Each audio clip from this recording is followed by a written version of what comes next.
आज हम सुनेंगे कृष्णा सोपती द्वारा लिखित कहानी बादलों के घेरे। भुवाली की इस छोटी सी कॉटेज में लेटा लेटा मैं सामने के पहाड़ देखता हूँ। पानी भरे सूखे सूखे बादलों के घेरे देखता हूँ। बिना आंखों के झटक झटक जाती धुंध के निष्फल प्रयास देखता हूँ और फिर लेटे लेटे अपने तन का पतझाड़ देखता हूँ। सामने पहाड़ के रूखे हरियाले में रामगढ़ जाती हुई पगडंडी मेरी बांह पर उभरी लंबी नस की तरह चमकती है। पहाड़ी हवाएं मेरी उखड़ी उखड़ी सांस की तरह कभी तेज कभी हौले इस खिड़की से टकराती हैं। पलंग पर बिछी चद्दर और ऊपर पड़े कंबल से लिपटी मेरी देह चूने की सी कच्ची तह की तरह घुल घुल जाती है और बरसों के ताने बाने से बुनी मेरे प्राणों की धड़कनें हर क्षण बंद हो जाने के डर में चूक जाती हैं। मैं लेटा रहता हूँ और सुबह हो जाती है। मैं लेटा रहता हूँ, शाम हो जाती है। मैं लेटा रहता हूँ, रात चुक जाती है। दरवाजे और खिड़कियों पर पड़े पर्दे मेरी ही तरह दिन रात सुबह शाम अकेले मौन भाव से लटकते रहते हैं। कोई इन्हें भरे भरे हाथों से उठाकर कमरे की ओर बढ़ा नहीं आता। कोई इस देहरी पर अनायास मुस्कुरा कर खड़ा नहीं हो जाता। रात सुबह शाम बारी बारी से मेरी शैया के पास घिर घिर आते हैं और मैं अपनी इन फीकी आंखों से अंधेरे और उजाले को नहीं, लोहे के पलंग पर पड़े अपने आप को देखता हूँ, अपने इस छूटते छूटते तन को देखता हूँ और देखकर रह जाता हूँ। आज इस तरह जाने के सिवाय कुछ भी मेरे वश में नहीं रह गया। सब अलग जा पड़ा है। अपने कंधों से जुड़ी अपनी बाहों को देखता हूँ। मेरी बाहों में लगी हुई भरी भरी बाहें कहाँ हैं? कहाँ है वे सुगंध भरे केश जो मेरे वक्ष पर बिछ बिछ जाते थे? कहाँ है वे रस भरे अधर जो मेरे रस में भीग भीग जाते थे?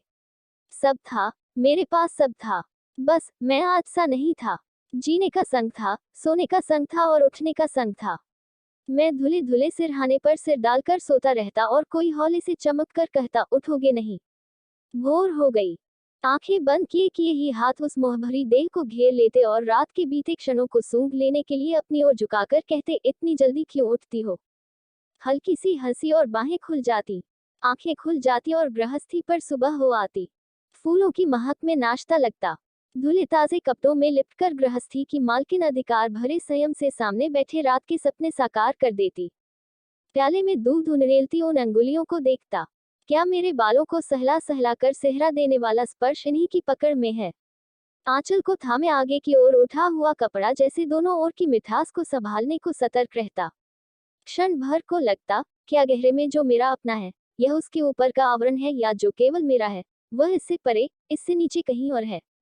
एक शिथिल मगर बहती बहती चाह विभोर कर जाती। मैं होता, मुझसे लगी एक और देह होती, उसमें मिठास होती, जो रात में लहरा लहरा जाती। और एक रात भुवाली के इस क्षेत्रग्रस्त अंधियारे में आती है। कंबल के नीचे पड़ा पड़ा मैं दवा की शीशियां देखता हूँ और उन पर लिखे विज्ञापन देखता हूँ। घूंट भरकर अब इन्हें पीता हूँ तो सोचता हूँ, तन के रस रीत जाने पर हाड़ मांस सब काट हो जाते हैं। मिट्टी नहीं कहता हूँ, क्योंकि मिट्टी हो जाने से तो मिट्टी से फिर रस उभरता है। अभी तो मुझे मिट्टी होना है। कैसे सरसते दिन थे। तन मन को सहलाते बहलाते उस एक रात को मैं आज के इस शून्य में टटोलता हूँ। सर्दियों के एकांत मौन में एकाएक किसी का आदेश पाकर मैं कमरे की ओर बढ़ता हूँ। बल्ब के नीले प्रकाश में दो अधखुली थकी थकी पलकें जरा सी उठती हैं और बांह के घेरे तले सोए शिशु को देखकर मेरे चेहरे पर ठहर जाती हैं। जैसे कहती हूँ, तुम्हारे आलिंगन को तुम्हारा ही तन देकर सजीव कर दिया है।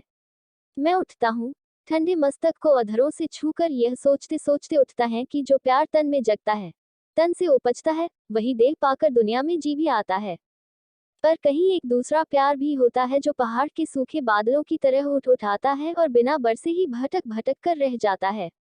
वर्षों बीते। एक बार गर्मी में पहाड़ गया था। बुआ के यहाँ पहली बार उन आंखों सी आंखों को देखा था। धुपाती सुबह थी। नाश्ते की मेज से उठा तो परिचय करवाते करवाते न जाने क्यों बुआ का स्वर जरा सा अटका था। सांस लेकर कहा, मिन्नी से मिलो, रवि 2 ही दिन यहाँ रुकेगी। बुआ के मुख से यह फीका परिचय अच्छा नहीं लगा। वह कुछ बोली नहीं, सिर हिलाकर अभिवादन का उत्तर दिया और जरा सी हंस दी। उस दूर दूर तक लगने वाले चेहरे से मैं अपने को लौटा नहीं सका। उस पतले किंतु भरे भरे मुख पर कसकर बांधे घुंघराले बालों को देखकर मन में कुछ ऐसा सा हो आया कि किसी के गहरे उलाहने की सजा अपने को दे डाली गई है। सब उठकर बाहर आए तो बुआ के बच्चे उस दुबली देह पर पड़े आंचल को खींच स्नेहवश उन बाहों से लिप लिप गए। मनो जी, मनो जी। बुआ किसी काम से अंदर जा रही थी, खिलखिलाहट सुनकर लौट पड़ी। बुआ का वह कठिन, बधा और खिंचावट को छिपाने वाला चेहरा मैं आज भी भूला नहीं हूँ। कड़े हाथों से बच्चों को छुड़ाती, ठंडी निगाह से मनो को देखती हुई ढीले स्वर में बोली, जाओ मनो, कहीं घूम आओ। तुम्हें उलझा उलझा कर तो ये बच्चे तंग कर डालेंगे। माँ की घुड़की आंखों ही आंखों में समझकर बच्चे एक और हो गए। बुआ के खाली हाथ जैसे झेपकर नीचे लटक गए और मनो की बड़ी बड़ी आंखों की घनी पलकें न उठी, न गिरी, बस एकटक बुआ की ओर देखती गई। बुआ इस संकोच से उभरी तो मनो धीमी गति से फाटक से बाहर हो गई थी। कुछ समझ लेने के लिए आग्रह से बुआ से पूछा, कहो तो बुआ, बात क्या है?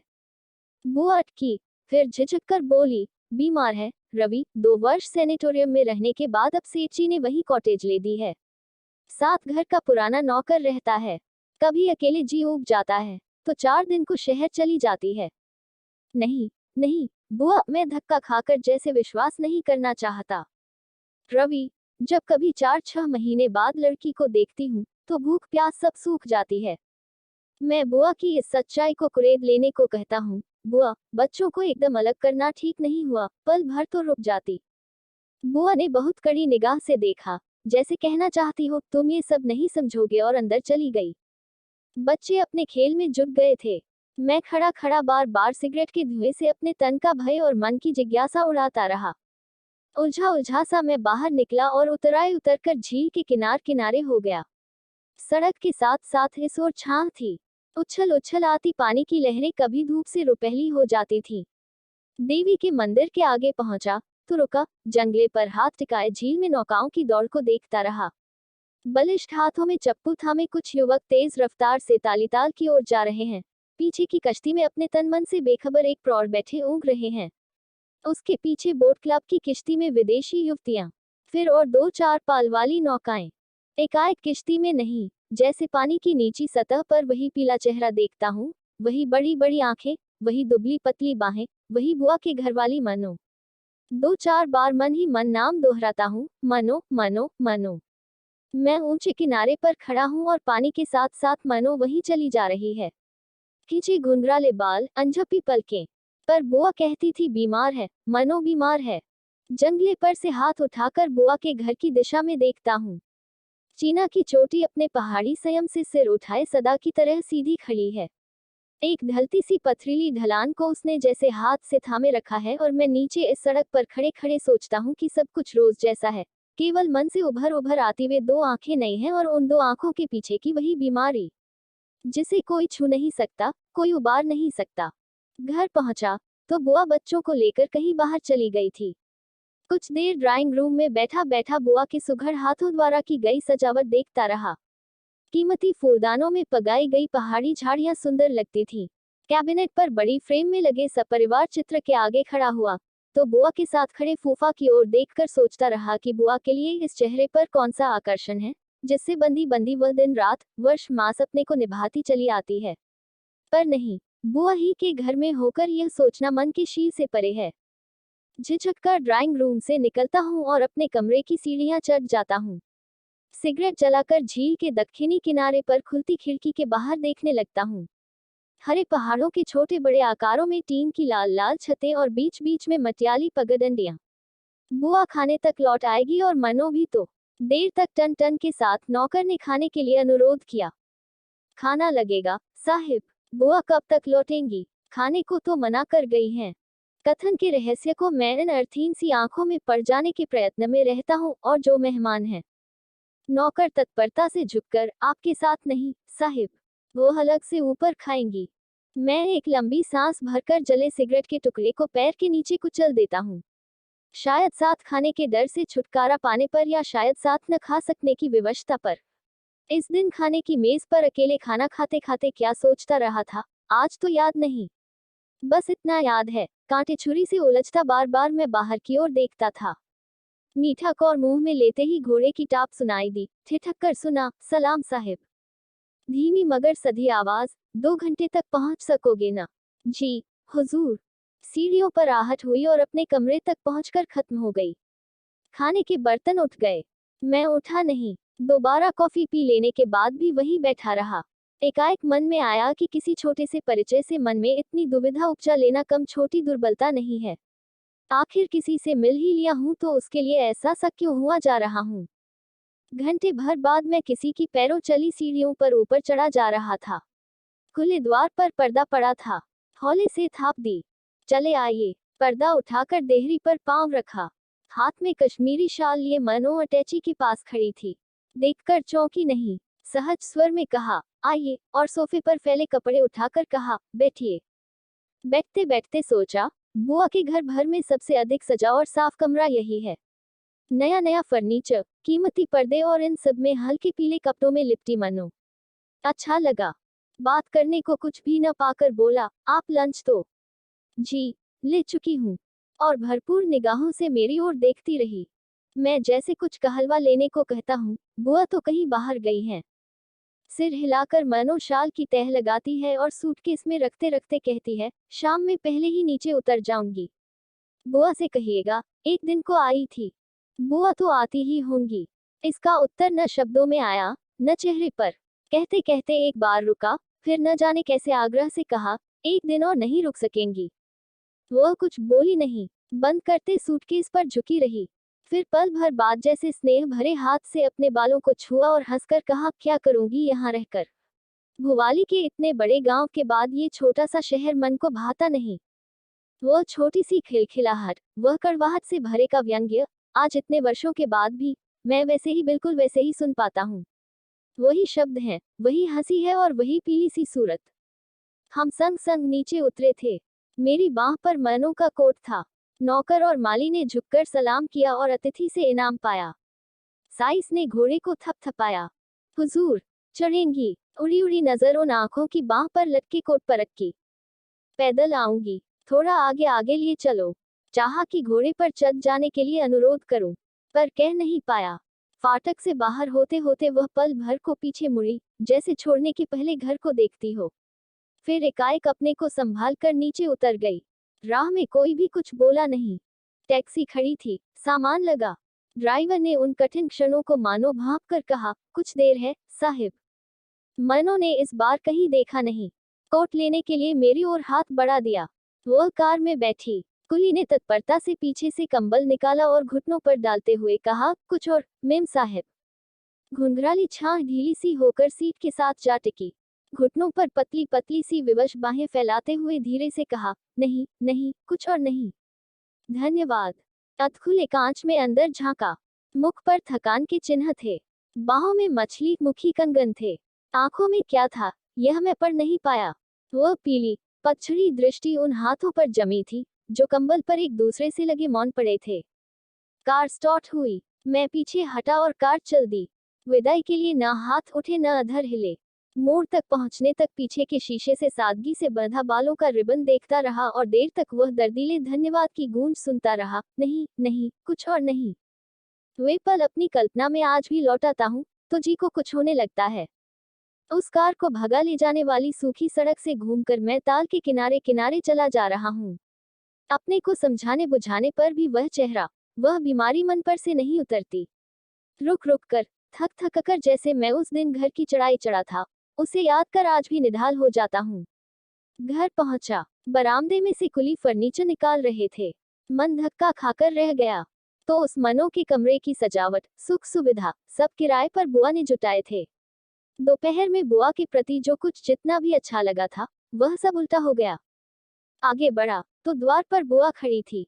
संदेह से मुझे देख और पास होकर फीके गले से कहा, रवि, मुंह हाथ धो डालो, सामान सब तैयार मिलेगा वहां, जल्दी लौटोगे न, चाय लगने को ही है। चुपचाप बाथरूम में पहुंच गया। सामान सब था। मुंह हाथ धोने से पहले गिलास में ढक कर रखे गर्म पानी से गला साफ किया। ऐसा लगा किसी की घुटी घुटी जकड़ में से बाहर निकल आया हूँ। कपड़े बदलकर चाय पर जा बैठा। बच्चे नहीं, केवल बुआ थी। बुआ ने चाय उनरेली और प्याला आगे कर दिया। बुआ, बुआ ने जैसे सुना नहीं। बुआ, बुआ, पल भर के लिए अपने को ही कुछ ऐसा सा लगा कि किसी और को पुकारने के लिए बुआ को पुकार रहा हूँ। बुआ ने विवश हो आंखें ऊपर उठाई। समझ गया कि बुआ चाहती है कुछ कहूँ नहीं, पर मैं नहीं रुका। बुआ, 2 दिन की मेहमान तो एक ही दिन में चली गई।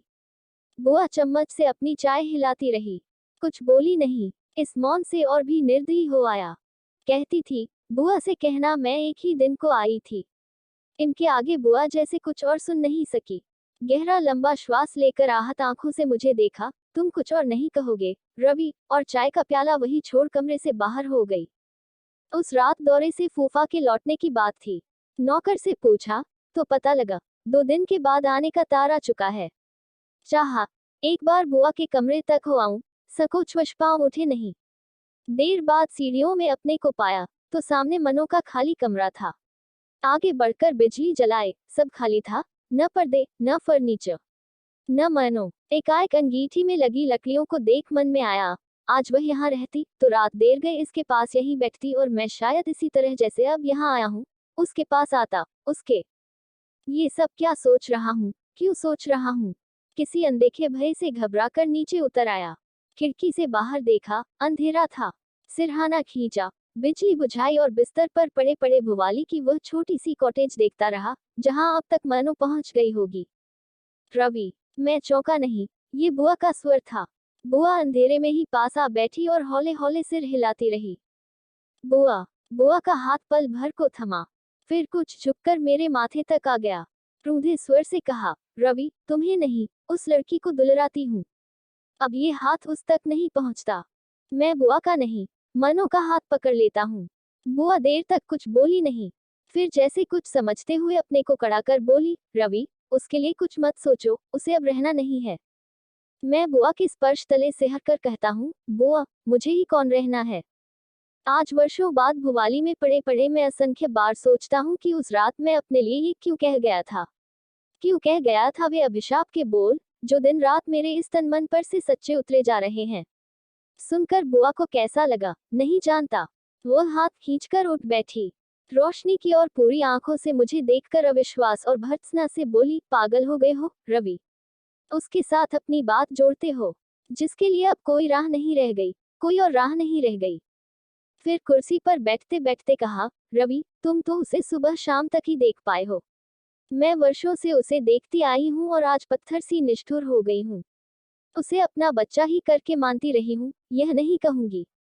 अपने बच्चों की तरह तो अपने बच्चों के सिवाय और किसे रखा जा सकता है। पर जो कुछ जितना भी था, वह प्यार, वह देखभाल सब व्यर्थ हो गए हैं। कभी छुट्टी के दिन उसकी बोर्डिंग से आने की राह तकती थी, अब उसके आने से पहले उसके जाने का क्षण मनाती हूँ और डर कर बच्चों को ले घर से बाहर निकल जाती हूँ। बुआ के बोल कठिन हो आए। रवि, जिसे बचपन के मोहवश कभी डराना नहीं चाहती थी, आज उसी से डरने लगी हूँ, उसकी बीमारी से डरने लगी हूँ।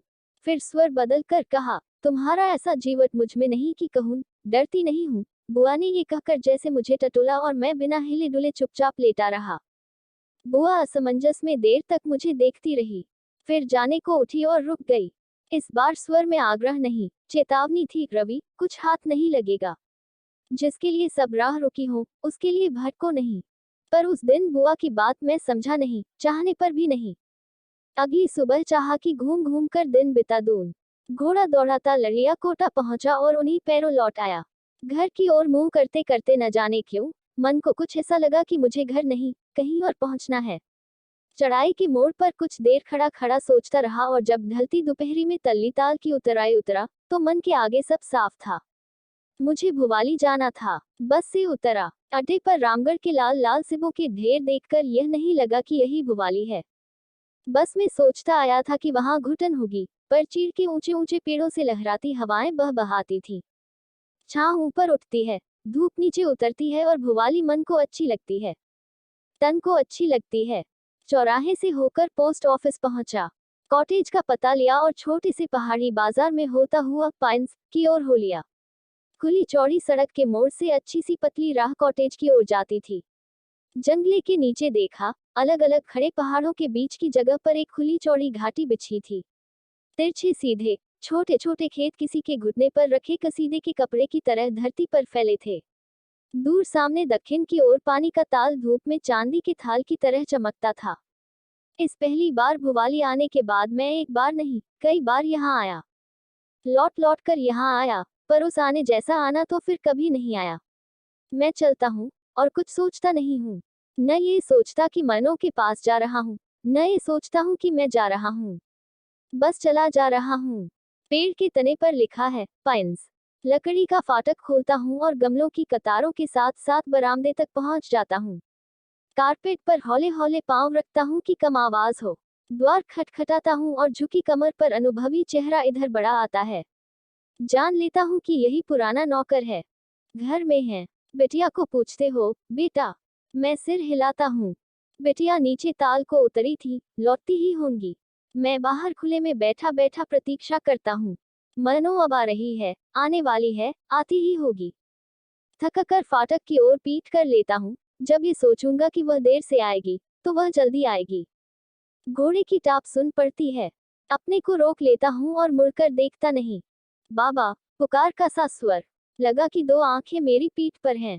उठा, बढ़कर मनो की ओर देखा। आंखों में न आश्चर्य था, न उत्कंठा थी, न उदासीनता थी। बस मनु की ही आंखों की तरह वे दो आंखें मेरी ओर देखती चली गई थी। बाबा, बूढ़ा नौकर लपककर घोड़े के पास आया और लाड़ से स्वर में बोला, उतरो बिटिया, बहुत देर कर दी, और हाथ आगे बढ़ा दिया। मनु सहारा लेकर नीचे उतरी। तनिक अम्मा को तो बुलाओ बाबा, मेरा जी अच्छा नहीं। सुख तो है बिटिया। चिंता का ये स्वर सुनकर बिटिया जरा सा हंस दी, फिर रुककर लंबी सांस भरकर बोली, अच्छी भली हूँ बाबा, बड़ी अम्मा से कहो बिछौना लगा दे। बाबा ने बिटिया के लिए कुर्सी खींच दी। फिर सहम कर पूछा, बिटिया लेटोगी? हाँ बाबा। इस बार मनु ने बाबा की ओर देखा नहीं, जैसे कोई अपराध बनाया हो। फिर मेरी ओर झुककर कहा, क्या बहुत देर हुई? नहीं। मैं सिर हिलाता हूँ, पर आंखें नहीं। इस बार झिझक से नहीं, अधिकार से पूछता हूँ, क्या जी अच्छा नहीं? मनु ने पल भर को थकी थकी पलकें मूंद ली और कुछ बोली नहीं। बूढ़ी दादी दौड़ी दौड़ी शाल लिए आई और कंधों पर ओढ़कर जैसे अपने को ही दिलासा देने के लिए कहा, मानो ख्याली क्यों घबराने लगी? अभी सब ठीक हुआ जाता है। इनके लिए चाय भेजूं? मनु एकदम कुछ कह नहीं पाई। फिर कुछ सोचकर बोली, अम्मा पूछ देखो, पिएंगे तो नहीं? मैं कुछ ठीक ठीक समझा नहीं। व्यस्त होकर कहा, नहीं नहीं, मुझे अभी कुछ भी पीना नहीं है। मनु ने जैसे न सुना, न मुझे देखा ही। फिर जैसे अम्मा को मेरे परिचय की गंभीरता जताने के लिए पूछा, चाची तो अच्छी हैं, अभी चाचा लौटे तो न होंगे? अम्मा झट समझ गई, मनु की चाची की यहाँ से आया हूँ। बोली, बेटा आने की खबर देते तो मनु के लिए कुछ मंगवा लेती। बड़ी माँ, अंदर जाकर देखो न, मैं थकी हूँ, अब बैठूंगी नहीं। मैं लज्जित सा बैठा रहा। कुछ फल ही लिए आता। मनु कुछ देर मेरे चेहरे पर मेरा मन पड़ती रही, फिर धीमे से ऐसी बोली, मानो मुझसे नहीं, अपने से कहती हो, यहाँ न कुछ लाना ही अच्छा है, न कुछ ले ही जाना। मैं अपनी नासमझी पर पछताकर रह गया। मनु अंदर चली, तो साथ हो लिया। कंबल उठाकर बड़ी माँ ने बिटिया को लिटाया, बाल गीले करते करते माथे को छुआ और मेरे लिए कुर्सी पास खींचकर बाहर हो गई। मनु बोली नहीं। दुबली सी बांह तनिक सी आगे की ओर, फिर एकाएक कुछ सोचकर पीछे खींच ली। आज जब स्वयं भी मनु सा बन गया हूँ, 100 बार अपने को न्यौछावर कर उसी क्षण को लौटा लेना चाहता हूँ। मैं कुर्सी पर बैठा बैठा क्यों उस बांह को छू नहीं सकता था? क्या उस हाथ को सहला नहीं सकता था? उमड़ते मन को किसी ने जैसे जकड़कर वहीं उस कुर्सी पर ठहरा लिया था। क्या था उस झिझक में? क्या था उस झिझकने वाले मन में? रहा होगा, यही भय रहा होगा, जो अब मुझसे मेरे प्रियजनों को दूर रखता है। उस रात जब जाने को उठा था, तो आंखों का मोह पीछे बांधता था, मन का भय आगे खींचता था, और जब जल्दी जल्दी चलकर डाक बंगले में पहुंच गया, तो लगा कि मुक्त हो गया हूँ, क्षण क्षण जकड़ते बंधन से मुक्त हो गया हूँ।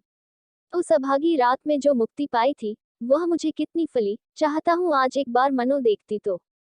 रात भर ठीक से सो नहीं पाया। बार बार नींद में लगता कि भुवाली में हूँ।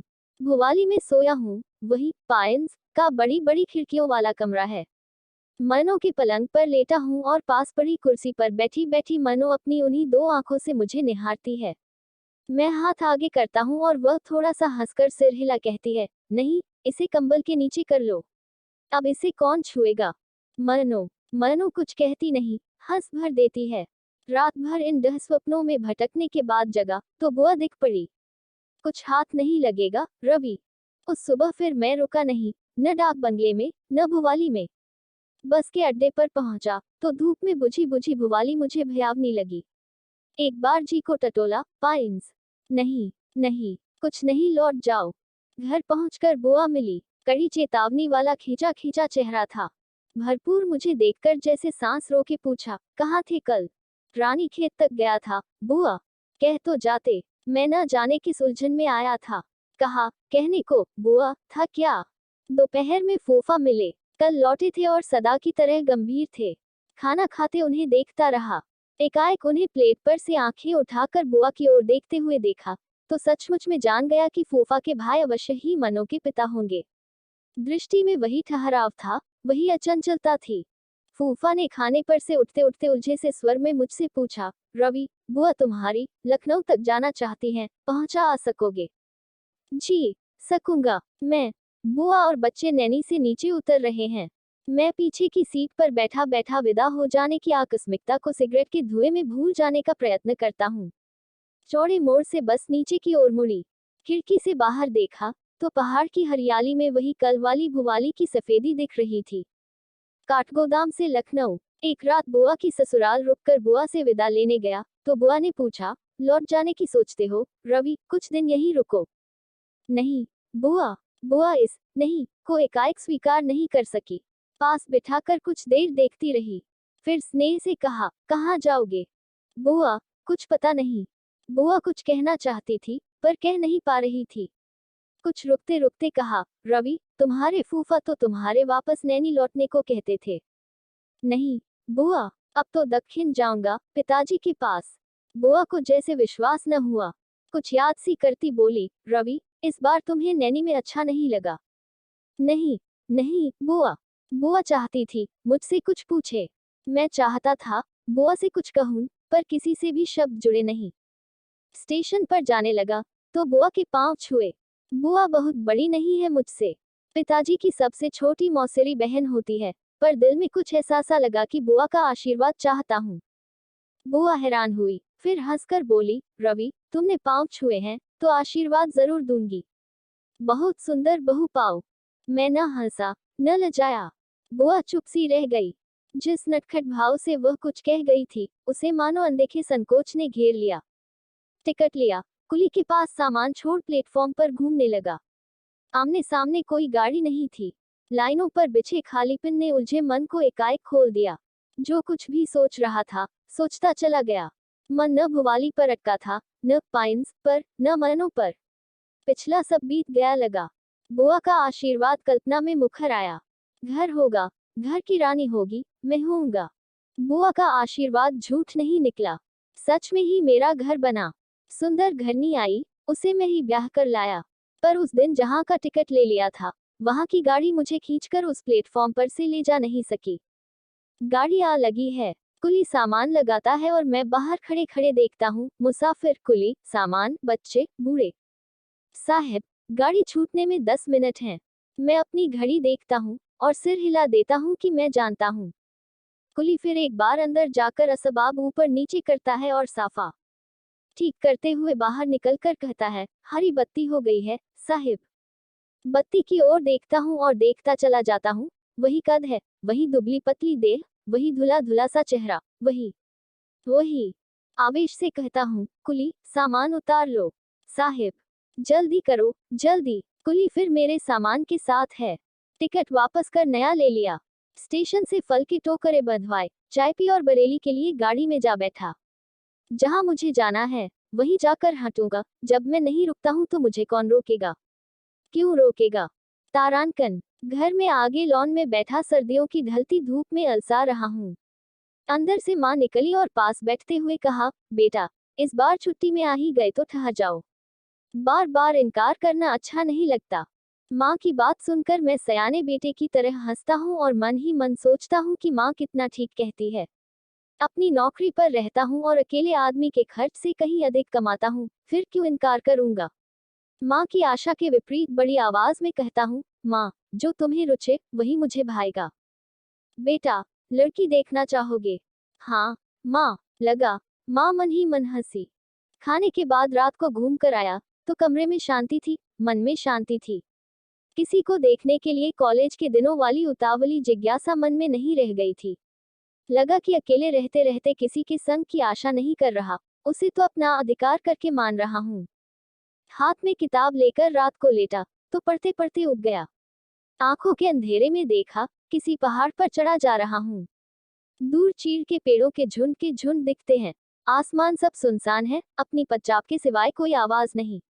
एकाएक आदमी का स्वर गूंजता है, इधर उधर, और अंधेरे में हिलता एक हाथ आगे बड़ा बड़ा आता है मेरे गले की ओर। निकट और निकट, दुबली कलाई पतली अंगुलियां। मैं डरता हूँ, पीछे हटता हूँ और घबराकर आंखें खोल देता हूँ। उठा, खिड़की का पर्दा उठाकर बाहर झांका। लॉन के दाहिने हरी घास पर पिताजी के कमरे की लाइट फैली थी। संभला, लंबी सांस लेकर बालों को छुआ तो माथा ठंडा लगा। भयावना सूनापन और अंधेरे में वह हाथ, मन से जिसे भूल चुका हूँ, उसे आज ही याद क्यों आना था? क्यों याद आना था? क्यों दिख जाना था उस हाथ को, जो वर्षों गए पाइन्स की उतराई से उतरते उतरते मैंने अंतिम बार देखा था, छुआ था? नहीं कहूंगा, क्योंकि असंख्य बार सोच सोचकर छू भर लेने के लिए बाह आगे करनी, छू लेना नहीं होता। महीना भर नैनी में रहते हुए बार बार भुवाली से लौटने के बाद जब अंतिम बार मैं मनो के पास से लौटा था, तो लौट लौट कर उस लौटने को न लौटना करना चाहता था। 3 बार नीचे उतरा था और 3 बार मुड़कर ऊपर गया था। मनो शाल में लिपटी आराम कुर्सी पर अधलेटी थी। पास खड़े होकर उसकी चुप्पी को जैसे उस पर से उतार देने को उदास स्वर में कहा, कल तो नैनी से नीचे उतर जाऊंगा। मनो ने नीचे फैले शाल को सहज सहज सहेजा। 1 महीने पहले वाली दृष्टि मुख पर लौट आई। वही पराया सा देखना, वही दूर दूर सा लगता चेहरा। मनो, चाहता हूँ मनो से कुछ तो कहूँ, पर क्या कहूँ? ये कि जल्दी लौटूंगा। क्षण क्षण अपने से कहता हूँ, आऊंगा, फिर आऊंगा, पर जिस निगाह से मनो मुझे देखती है, वह जैसे बिना बोल के ये कहे जा रही है कि अब तुम यहाँ नहीं आओगे। मनो, रवि और बस कठिन सी होकर थोड़ा सा हंसी और हाथ जोड़ दिए। नमस्कार। इन जुड़े जुड़े हाथों को देखता रहा। जरा सा आगे बढ़ा कि विदा दूं, पर न जाने क्यों खड़ा का खड़ा रह गया। समझाने के से स्वर में मनो बोली, देरी होती है रवि। जी भरकर देखने वाली अपनी आंखों को झुकाकर मैं जल्दी जल्दी नीचे उतर गया। मैं फिर लौटूंगा, पर क्या सदा के लिए चला जा रहा हूँ? मुड़कर पीछे देखा और खींचकर ठिठक गया। मनो वहीं, उसी मुद्रा में बैठी थी, मानो वह जानती थी कि लौटूंगा। साथ पड़ी कुर्सी की ओर संकेत कर कहा, बैठो रवि। स्वर में न व्यथा थी, न संग छूटने की उदासी थी, न मेरे आने पर आश्चर्य था। आंखों ही आंखों में कुछ ऐसा देखा, जैसे पूछती हो, कुछ कहना है। मैं अपने को बच्चे की तरह छोटा करके कहता हूँ, मनो, मन नहीं होता जाने को। मनो कुछ देर देखती रही। मैं चाहता हूँ मनो कुछ भी कहे तो। एक छोटी सी सांस जैसे छोटी से छोटी घड़ी के लिए उसके गले में अटकी, फिर घने स्वर में कहा, एक न एक बार तो तुम्हें चले ही जाना है रवि। मैं हाथों से घेर कर उस देह को नहीं, तो उस स्वर को छू लेना चाहता हूँ, चूम लेना चाहता हूँ। मनो, आगे बढ़ता हूँ। कुछ रोक लेने की, थाम लेने की मुद्रा में मनो दोनों हाथ आगे डाल देती है। बस। मनो, अपना अनुरोध उस तक पहुंचाना चाहता हूँ। नहीं कि आगे नहीं है, और कुछ नहीं। मनो दुबला सा हाथ हिलाकर आंखों से मुझे विदा देती है और मैं विवश सा, व्यर्थ सा नीचे उतरता हूँ। आंखों पर धुंध सी उमड़ आती है। संभलता हूँ और एक बार फिर पीछे देखता हूँ। बिल्कुल ऐसे लगता है कि किनारे पर खड़ा हूँ और किश्ती में बैठी मनो वहीं चली जा रही है। वह मुझे नहीं देखती। उसकी आंखों के आगे उसके अपने हाथों की रोक है, अपने हाथों की ओट है। हाथों पर टिका मनो का सिर नीचे झुका है। आंखें शायद बंद हैं, शायद गीली हैं। उस कड़ियाहट अभिमान की बात सोचकर छटपटाता हूँ। कदम उठाकर फाटक के पास पहुंचा, तो सिसकियां सुनकर रुक गया। मन ही मन दोहराकर कहा, मनो। इसी पुकार को पलटकर जैसे उत्तर आया, ठहरो नहीं, रुको नहीं। सच ही मैं ठहरा नहीं। उतरता चला गया और हर पग के साथ दूर होता चला गया, उस कॉटेज में रहने वाली मनो से, मनो की उन 2 आंखों से। पर मनो की स्मृति से नहीं। मनो की याद मुझे आज भी आती है। आज भी वह याद आती है, वह दोपहरी, जब मनो और मैं उस बड़ी झील के किनारे से लगी पगडंडी पर घूमते रहे थे। मीठा मीठा सा दिन था। पहली बार उस पीले चेहरे की मिठास के सम्मुख में पानी सा बह गया था। एकटक उन घुंघराले बालों को देखता रह गया था, और देखता गया था शाल में लिपटे उन कंधों को, जो पैरों की धीमी चाल से थककर भी झुकते नहीं थे। परिक्रमा का अंतिम मोड़ आया, तो बहुत बड़े घने वृक्ष के नीचे देवी के 2 छोटे छोटे मंदिर दिखे। टीन के कपाट बंद थे। कुछ अधिक न सोचकर आगे बढ़ने को हुआ कि मनो को देखकर रुक गया। खड़ी खड़ी कुछ देर सोचती रही, फिर जूते उतार नंगे पांव किनारे के पत्थरों से नीचे उतर गई। बड़े से पत्थर पर पांव जमाया और झुककर डंठल से कमल तोड़ वापस लौट आई। मैं तो कुछ सोच नहीं रहा था, बस देखता चला जा रहा था। शाल सिर पर कर लिया था और उन बंद कपाटों के आगे वाली दहलीज पर फूल रखकर सिर नवा दिया। मंदिर के बंद कपाटों के आगे माथा टेक उठी तो मानो मनो सी नहीं लग रही थी। ऐसे देखा कि यह झुकी छाया मनो नहीं, कोई व्यर्थ हो गई विवशता हो, जिसने भाग्य के इन बंद कपाटों के आगे माथा टेक दिया था। इस निर्मम अकेलेपन के लिए मन में ढेर सा दर्द उठाया। बहते से स्वर में कहा, दर्शन करने का मन हो मनो, तो किसी से पुजारी का स्थान पूछूं। मनो ने कुछ कहने से पहले स्वर को संभाला, फिर सिर हिलाकर कहा, नहीं रवि, ऐसा कुछ नहीं। मुझे कौन वरदान मांगने हैं, अपने लिए तो कपाट बंद हो गए हैं। बस इतना ही चाहती हूँ, ये कपाट उनके लिए खुले रहें जिनसे बिछुड़कर मैं अलग आ पड़ी हूँ।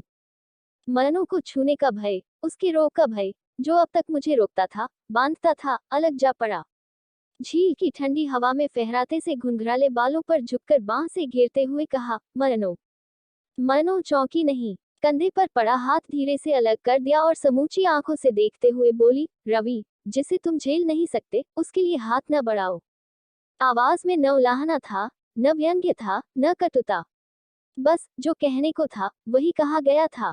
इस कहने का उत्तर मैं उस दिन नहीं दे पाया, बार बार मनो के पास जाने पर भी नहीं दे पाया, और नहीं दे पाया विदा के उन क्षणों में जब मनो को रोता छोड़ मैं अंतिम बार पाइंस की उतराए उतरता चला गया था। जिस दुर्बलता से काया बनकर डरा था, वह आज अपने पर ही बीत गई है। आज अपने लिए, मनो के लिए उस कायरता को कोसता हूँ। घर में चहल पहल थी। माँ को सुंदर बहू मिली, मुझे भली संगिनी। भोलेपन से मुस्कुराती मीरा को देखता हूँ तो कहीं खो जाने को मन चाहता है, लेकिन अब खोऊंगा क्यों। अब तो बंध गया हूँ, बंधा ही रहूंगा। आस पास नाते रिश्ते हैं, मित्र बंधु हैं। ब्याह वाले घर के ऊंचे कहा कहे सुनकर खुशी से मन उमड़ उमड़ जाता है। कैसा आयोजन है ये भी। एक दिन जो बात शुरू हो जाती है उसे संपूर्णतया पूर्ण कर दिया जाता है। इतने समूचे मन से ब्याह के सिवाय और क्या होता है, जो संपन्न होकर एक टेक पर, एक विराम पर पहुंच जाता है। तन मन, घर द्वार, अंदर बाहर सब एक ही प्यार में भीग जाते हैं। कल मीरा को लेकर समुद्र किनारे चला जाऊंगा। महीना भर रुककर वहां के लिए प्रस्थान करेंगे जहां अब तक मैं बेघर सा होकर रहता रहा हूँ। तारांकन, उस अपार असीम सागर के किनारे एक दूसरे पर छा छा जाते हम घंटों घूमते रहे। बीच बीच में ठहरते और मोहवश एक दूसरे में छिपे अपने अपने प्यार को चूमते। सुबह शाम, दिन रात कहाँ छिपते, कहाँ डूबते, ये हम देख देख कर भी नहीं देखते थे। इसके बाद प्रहरों की तरह बीत गए वे 10 वर्ष। संग संग लगे बिछोह से दूर मग्न दिन रात। मीरा और बच्चों से दूर इस कॉटेज में पड़ा पड़ा आज भी पीछे लौटता हूँ तो बहुत निकट से किसी सांस का स्वर सुनता हूँ। हम कितने सुखी हैं, कितने। चाहता हूँ किसी की आंखों में देखकर इसका उत्तर दूं, किसी को छू कर कुछ कहूँ, पर सुनने वाला कोई नहीं। बच्चों के लिए मीरा ने मेरा मुंह छोटा कर लिया। गए महीने रानीखेत जाते मीरा बच्चों के संग घंटे भर को यहाँ रुकी थी। बरामदे में लेटे लेटे उन तीनों को ऊपर आते देखता रहा। फाटक पर पहुंचकर मीरा पल भर को ठिठकी थी, फिर दोनों हाथों से बच्चों को घेरे के अंदर ले आई। मुन्ना, रानी, प्रणाम करो बेटा। बच्चों के झिझक से बंधे हाथ मेरी ओर उठे। देखकर कंठ भर आया। मेरा भाग्य मुझसे दूर, मुझसे अलग जा पड़ा है। मेरे ही बच्चे आश्चर्य की दृष्टि से मुझे देख माँ की आज्ञा का पालन कर रहे हैं। मीरा जब तक रही, आंखें पोंछती रही। कुछ कहने को, कुछ पूछने को उसका स्वर बंधा नहीं। अपने सुंदर सुकुमार बच्चों को अपने ही डर के कारण पूरी तरह निरख नहीं पाया। केवल मीरा की ओर देखता रहा कि जो आज मुझे मिलने आई है, उसमें मेरी पत्नी कहाँ है, कहाँ है वह जो सचमुच में मेरी थी। भरी आंखों से मीरा की कलाई की घड़ी देखने को निठुराई से आहत हो मैं फटी फटी रूखी दृष्टि से फाटक की ओर देखने लगा कि मेरा ही परिवार कुछ क्षण में मुझे यहाँ अकेला छोड़ मुझसे दूर चला जाएगा।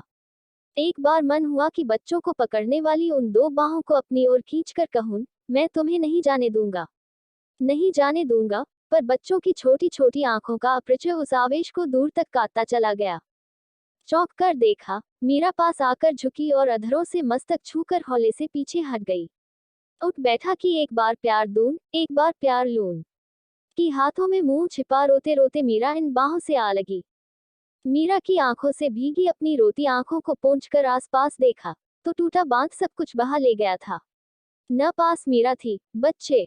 तकियों के सहारे सिर ऊंचा करके देखा, उतराई के तीसरे मोड़ पर तीनों चले जा रहे थे। मीरा मेरी ओर से पीठ मुड़े आगे की ओर झुकी थी। बच्चे एक दूसरे की अंगुली पकड़े कभी मां को देखते थे, कभी राह को। सांस रो के प्रतीक्षा करता रहा, पर किसी ने पीछे नहीं देखा, न मीरा ने, न मेरे बेटे ने। केवल छोटी रानी के बालों में गुंथा गुलाबी रिबन देर तक हिल हिल कर मेरी आंखों से कहता रहा, पापा, हम चले गए। तारांकन, सच ही सब चले गए हैं। इसलिए नहीं कि उन्हें जाना था, इसलिए कि मैं चला जा रहा हूँ। ऐसे ही एक दिन मनो के जाने को भांपकर मैं उतराई में उतरता चला गया था। मेरी ही तरह अकेले में मनो रोई थी। अब जान पाया हूँ कि हाथों में मुंह छिपाकर वह रोना कितना अकेला था। पर इस बार जाकर बरसों मैंने मनो की सुधि नहीं ली। जब कभी नींद में देखता, वह दुबली देह, बड़ी बड़ी आंखें और कंबल पर फैली पतली पतली बाहें, तो जागकर उद्वेग से मीरा की ओर बढ़ जाता। एक बार दौरे पर लखनऊ आया तो बुआ मिली। देर तक इधर उधर की बातें करने के बाद एकाएक स्वर बदल कर बोली, रवि, मनो तो अब नहीं रही। नहीं बुआ, मैं पिता हो जाने के गांभीर्य को संभालते कहता हूँ, नहीं बुआ। बुआ जैसे मुझे कई वर्षों पहले के उस रवि को कहती है। रात को सोई तो जगी नहीं। अम्मा छुट्टी पर थी। सुबह सुबह ख्याली अंदर आया तो सांस चुक गई थी। मैं रूंधे गले से जैसे कुछ पूछने को कहता हूँ, बुआ। बुआ आंख पोंछती पोंछती कुछ सोचती रही, फिर दर्द से बोली, रवि, एक बार उसे पत्र तो लिखते। मैं रुमाल से रुलाए सोखने लगा। तुम्हारे नाम का एक पार्सल छोड़ गई थी अलमारी में। खोला तो जर्सी थी। दूसरे दिन बुआ के पास फिर आया तो जल्दी जल्दी पांव छूकर कहा, अच्छा बुआ। रवि, बुआ की वही कल वाली आवाज थी। मैंने सिर हिलाकर घोर विवशता के से स्वर में कहा, नहीं बुआ, नहीं। बुआ समझ गई, मैं कुछ भी जानना नहीं चाहता हूँ। पर जैसे मन ही मन मनो के लिए टूटकर बोली, यही बार बार सोचती हूँ कि जिसके प्यार को भी कोई न छू सके, ऐसा दुर्भाग्य उसे क्यों मिला, क्यों मिला। तारांकन, लखनऊ से लौटकर मैं कई दिन मन से मनो को उतार नहीं पाया। यही देखता कि पाइन्स में कुर्सी पर बैठी वह मेरे लिए जर्सी तैयार कर रही है। वही हाथ हैं, वही दृष्टि है। तारांकन, और एक दिन साल भर घर में बीमार रहने के बाद मैं भुवाली पहुंच गया। वही चीड़ की ठंडी हवाएं थी, वही सुहानी धूप थी, वही भुवाली थी और वही मैं था। पर इस बार किसी को पता करने मुझे पोस्ट ऑफिस की ओर नहीं जाना था। पाइन्स के सामने वाले पहाड़ पर किसी के अभिशाप से बनी कॉटेज में पहली बार सोया तो भर भर आते कंठ से रात भर एक ही नाम पुकारता रहा, मनो। मनो, आज वह होती होती तो। हर रोज सुबह उठते बरामदे से पाइन्स देखता हूँ और मन ही मन पुकारता हूँ, मनो। मनो, जिस मीरा को मैंने वर्षों जाना है, वह पास ही नहीं लगती, अपनी सी नहीं लगती। उसे मैंने छू छू कर छुआ था, चूम चूम कर चूमा था, पर मन पर जब मोह और प्यार की उछलन आती है तो मीरा नहीं, मनो की आंखें ही सगी दिखती हैं। खिड़की के सामने लेटे लेटे अकेलेपन से घबराकर जब मैं बाहर देखता हूँ तो धुंध भरे बादलों के घेरों में घुंघराले बालों वाला वही चेहरा दिखता है, वही। आए दिन दवा के नए बदलते हुए रंग देखकर अब इतना तो जान गया हूँ कि इस छूटते छूटते तन में मन को बहुत देर भटकना नहीं है। एक दिन खिड़की से बाहर देखते ही देखते इन्हीं बादलों में समा जाऊंगा, इन्हीं घेरों में। धन्यवाद। कहानी यही समाप्त होती है।